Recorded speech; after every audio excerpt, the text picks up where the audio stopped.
Good afternoon, everyone. Dr. Stillman here, and today we are going to be talking about how sunglasses could cause depression. Crazy, I know. Some of you who know me already and been following me for a while know that I love talking about things like this.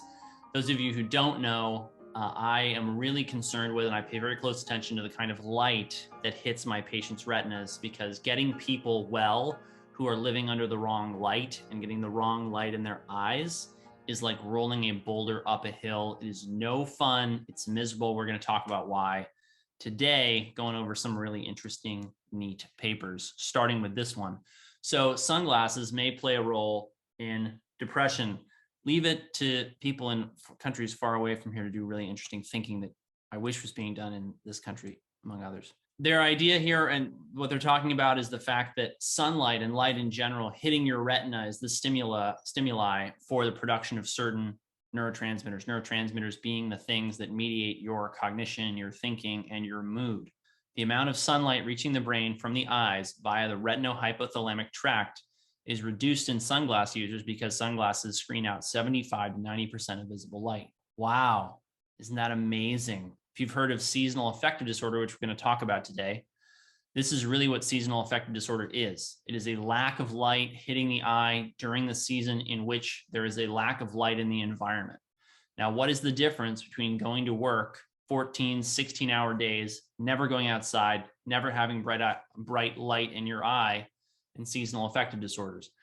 I submit to you that any American or person anywhere living and working in a very dark office building is facing the affective environment of seasonal affective disorder.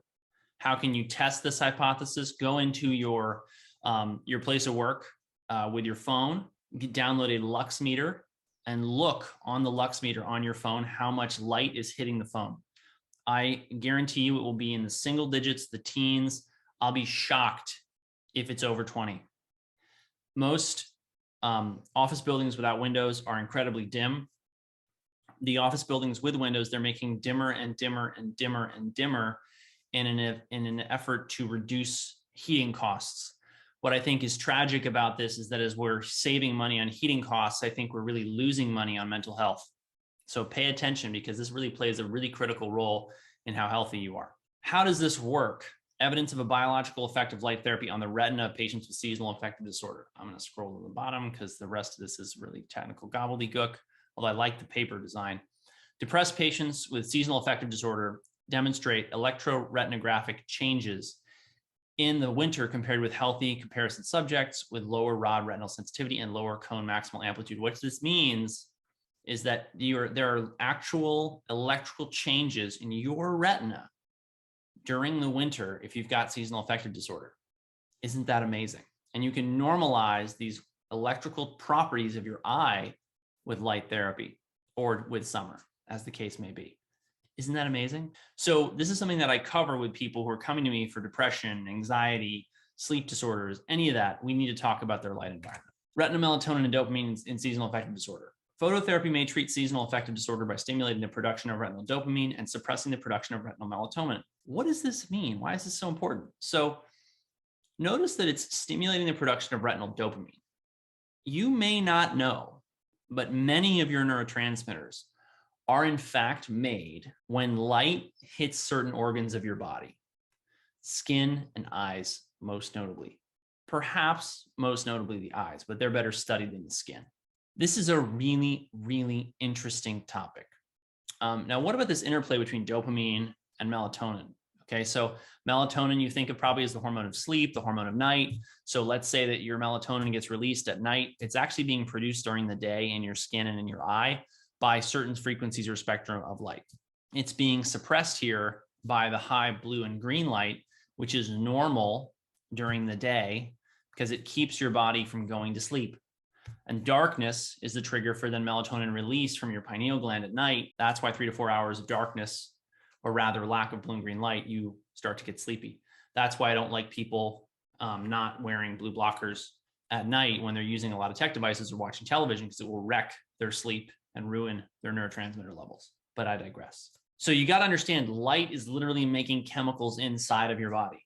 And yet you could spend your money on antidepressant drugs that boost the levels of these neurotransmitters. You, of course, are afraid maybe of losing your job because that's how you get your health insurance, which covers your potentially outrageously expensive antidepressants.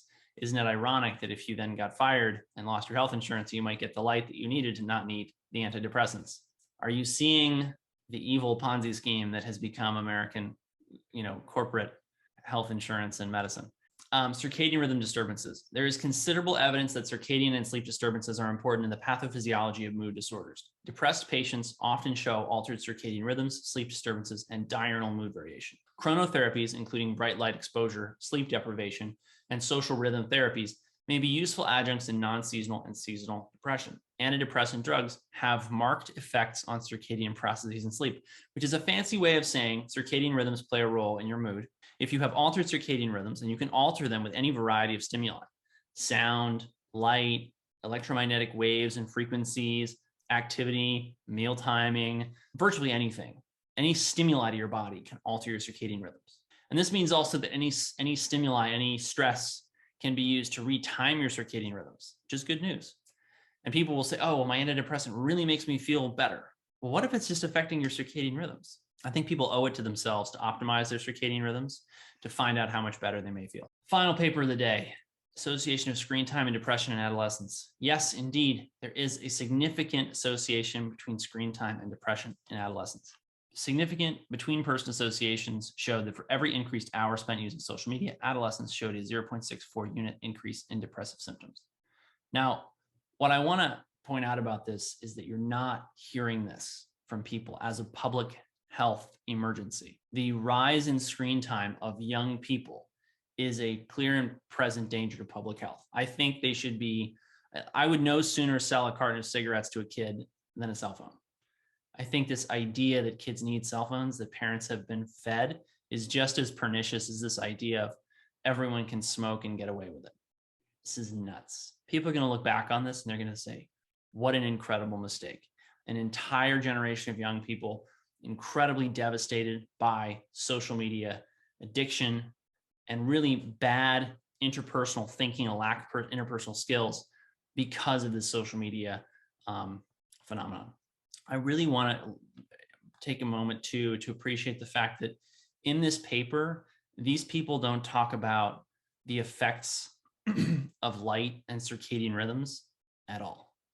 Look at what they're actually studying. Repeatedly measuring the association between screen time and depression to test 3 explanatory hypotheses: displacement, upward social comparison, and reinforcing spirals.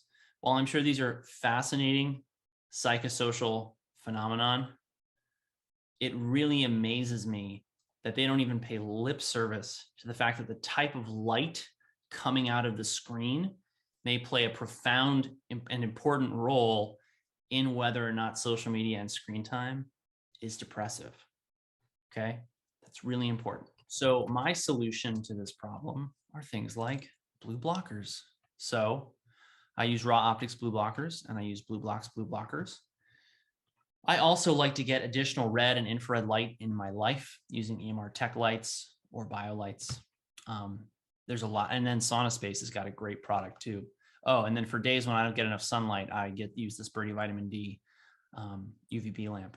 And Iris is great too for modulating the screen coming out of your, or the light coming out of your computer screen so that you don't end up totally toxic from all the blue light, which we know causes a lot of oxidative stress.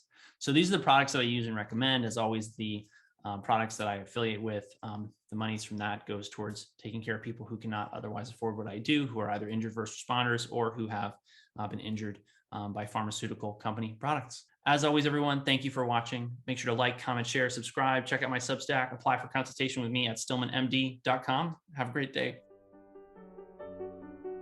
If this video has been helpful to you, make sure that you check out my link tree below to find out how you can keep in touch with me best. And if you would like to become a patient at my practice, please apply to work with me at stillmanmd.com. Thank you again for watching. Have a great day.